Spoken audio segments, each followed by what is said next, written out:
चलिए आगे बढ़ते हैं अगली बड़ी खबर की ओर, जो राजधानी भोपाल से मिल रही है। 2 दिन तक बैंकों की हड़ताल है। आज और कल बैंकों में ताले लटके रहेंगे।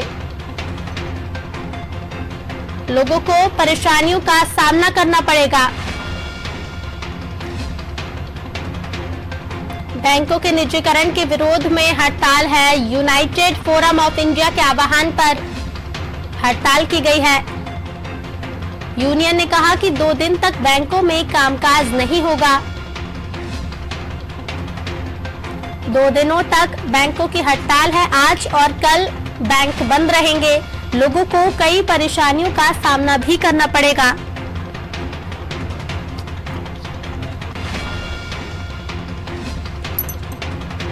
दो दिन तक बैंकों की हड़ताल है। लोगों को कई परेशानियों का सामना करना पड़ेगा। बैंकों के निजीकरण के विरोध में हड़ताल है। यूनाइटेड फोरम ऑफ इंडिया के आह्वान पर हड़ताल की जा रही है। यूनियन ने कहा कि 2 दिन तक बैंकों में कामकाज नहीं होगा।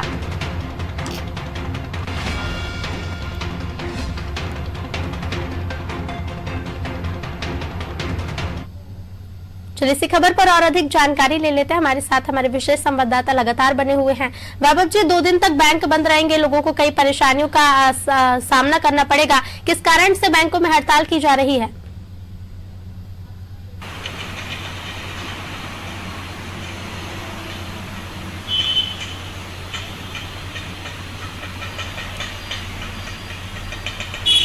बैंकों के जो निजीकरण हम देख रहे हैं और बैंकों का जो विलय लगातार होता जा रहा है, तो इसके विरोध में लगातार जो यूनाइटेड बैंक का फोरम है वो अपने बैनर तले इस तरह की हड़ताल कर रही है कि बैंकों का जो निजीकरण किया जा रहा है इससे कर्मचारियों का हित नहीं है। इससे कहीं ना कहीं नौकरियों में भी कटौती होगी और जो बैंकिंग सेवा से जुड़े कर्मचारी होते हैं उनका भविष्य भी अंधकारमय हो जाए, क्योंकि अगर बैंकों का निजीकरण लगातार किया जा रहा है, कुछ बड़े घराने भी हैं जो बैंकिंग सेवा के जिनको लाइसेंस मिल रहे हैं, और हम लगातार हम देख रहे हैं कि कुछ बड़े बैंकों का जो छोटे बैंक होते हैं उनका बड़े बैंकों में विलय भी किया जा रहा है। इस तरह से हमने देखा था हाल ही में कि जैसे ओरिएंटल बैंक ऑफ कॉमर्स है उसका विलय किया गया था पंजाब नेशनल बैंक में। तो तमाम तरह की इस तरह की जो मांगे हैं कि बैंकों का निजीकरण नहीं होना चाहिए, कर्मचारियों का हितों का ध्यान रखना चाहिए, तो इन सभी मांगों को लेकर आज और कल बैंक बंद रहेंगे।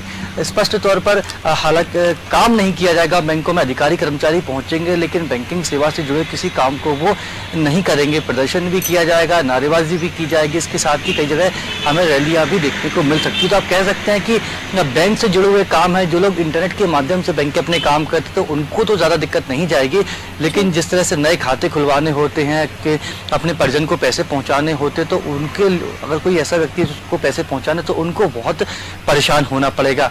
तो बैंक आज और कल बंद है, ये 2 दिन हुए। इससे पहले 2 दिन पहले भी बैंक बंद रहे थे। शनिवार रविवार सार्वजनिक अवकाश होता है और शनिवार को भी बैंक बंद रहे थे। तो कह सकते हैं कि 4 दिन अब लोग लगातार परेशान होते रहेंगे।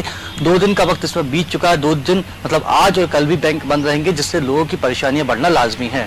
जी बिल्कुल वैभव जी, बिल्कुल लाजमी है लोगों की परेशानियां बढ़ना। जैसा कि आपने बताया कि पिछले भी 2 दिनों बैंक बंद रह चुके हैं और जो बैंक से जुड़े काम होते हैं, जिन लोगों के बैंक से ही जुड़े काम हैं, उनके कामों में उनको निश्चित ही परेशानी आएगी। तो क्या आगे भी ऐसा हो सकता है कि ये 2 दिन के हड़ताल के बाद आगे भी हड़ताल जारी रहे?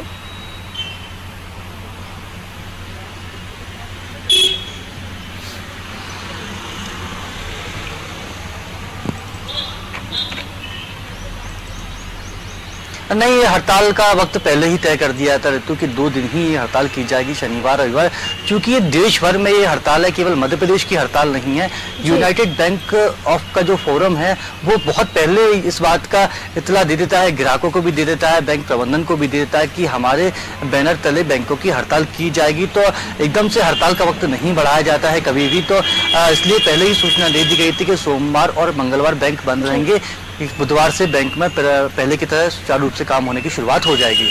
ठीक है वैभव जी, बने रहेगा आपके पास। कल लौटेंगे। तो 2 दिन तक बैंकों की हड़ताल है। अगले 2 दिनों तक ग्राहकों को बैंकों से जुड़ी जो भी सुविधाएं हैं उनमें परेशानियों का सामना करना पड़ सकता है। हालांकि जो इंटरनेट से बैंकिंग करते हैं उनको कोई भी समस्या नहीं होगी, लेकिन जिनको बैंक के जाकर काम है, जैसे कि खाते खुलवाने हैं या फिर और भी कई काम जो सिर्फ बैंक से हो सकते हैं, उनको परेशानियों का सामना करना पड़ेगा।